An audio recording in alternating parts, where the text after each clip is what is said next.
Hello friends, Surya education চ্যানেলে আপনাদের সকলকে স্বাগতম।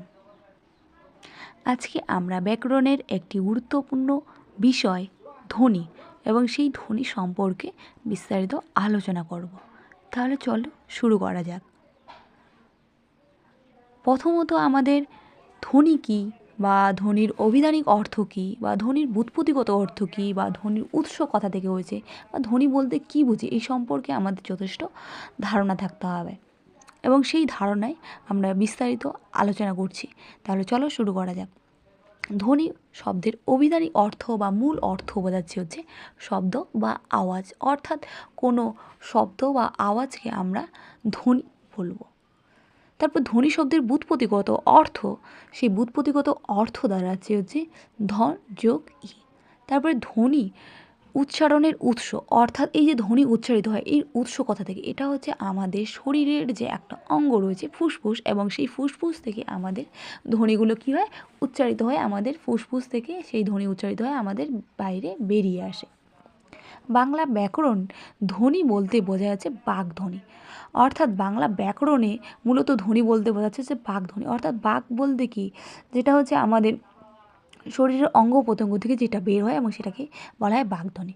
তাহলে ধ্বনি, এবার আমরা জানবো ধ্বনি কী। ধ্বনি হচ্ছে কি, মানুষের কথা বলার সময় বাকযন্ত্রের সাহায্যে মুখ গহ্বর থেকে যে শব্দ বা আওয়াজ উচ্চারণ করা হয় এবং তাকে বলা হয় ধ্বনি।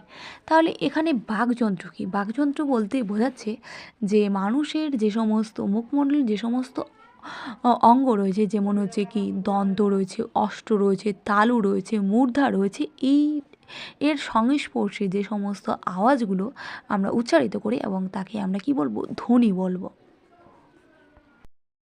এবার আমরা জানবো বাকযন্ত্রের সাহায্যে যে উচ্চারিত সেই ধ্বনিগুলো মোট কতগুলো রয়েছে এবং সে বিষয়ে। তাহলে বাকযন্ত্রে যে ধ্বনি এবং সেই ধ্বনি হচ্ছে কি ভাষার হচ্ছে ক্ষুদ্রতম একক। তাহলে এই যে ধ্বনি আসলে কি, ধ্বনি হচ্ছে ভাষার ক্ষুদ্রতম একক। এবং বাংলা ভাষায় মূল ধ্বনি বা মৌলিক ধ্বনি রয়েছে হচ্ছে 37টি। এই 37টি ধ্বনির মধ্যে স্বরধ্বনি রয়েছে হচ্ছে 7টি, অ, আ, ই, উ, এ, অ, এ। আর ব্যঞ্জনধ্বনি রয়েছে মোট 30টি, এবং এই 30টি তোমরা বাকি যে চিত্রগুলো রয়েছে এবং সেই চিত্রগুলো তোমরা দেখবে এবং দেখে সেগুলো নোট ডাউন করে লিখে রাখবে তোমাদের সুবিধার্থে। এবার আমরা ধ্বনি শ্রেণীবিভাগ সম্পর্কে বিস্তারিত জানব, এবং যেটা আমি ছকের মাধ্যমে উপস্থাপিত করে রেখেছি তোমাদের জন্য, এবং তোমরা প্রয়োজনার্থে সেটা হচ্ছে নোট ডাউন করে রাখবে। আমরা একটু আগে জানলাম ধ্বনি বলতে বাকধ্বনিকে বোঝানো হচ্ছে, এবং সেই ধ্বনি বা বাকধ্বনিকে মূলত দুটি ভাগে ভাগ করা হয়, এক বিভাজ্য ধ্বনি আর অপরটি হচ্ছে অবিভাজ্য ধ্বনি। আবার এই যে বিভাজ্য ধ্বনি, এই বিভাজ্য ধ্বনিকে মূলত দুটি ভাগে ভাগ করা হয়, স্বরধ্বনি আর হচ্ছে ব্যঞ্জনধ্বনি। স্বরধ্বনি কী বা কাকে বলে সে সম্পর্কে জানবো। তাহলে স্বরধ্বনি কী? যে ধ্বনি অন্য ধ্বনির সাহায্য ব্যতিরেকে স্বয়ং সম্পূর্ণ ও পরিপুষ্টভাবে উচ্চারিত হয় এবং যাহাকে আশ্রয় করিয়া অন্য ধ্বনি প্রকাশিত হয় এবং তাহাকে স্বরধ্বনি বলে।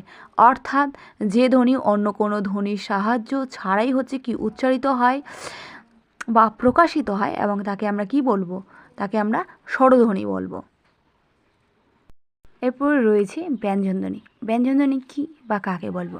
তাহলে যে ধ্বনি স্বরধ্বনির সাহায্য ব্যতীত স্পষ্ট রূপে উচ্চারিত হতে পারে না এবং সাধারণত যে ধ্বনি অন্য ধ্বনিকে আশ্রয় করিয়া উচ্চারিত হয়ে থাকে তাকে আমরা ব্যঞ্জনধ্বনি বলবো। অর্থাৎ যে ধ্বনি স্বরধ্বনির সাহায্য ছাড়া হচ্ছে কি উচ্চারিত হতে পারে না বা অন্য কোনো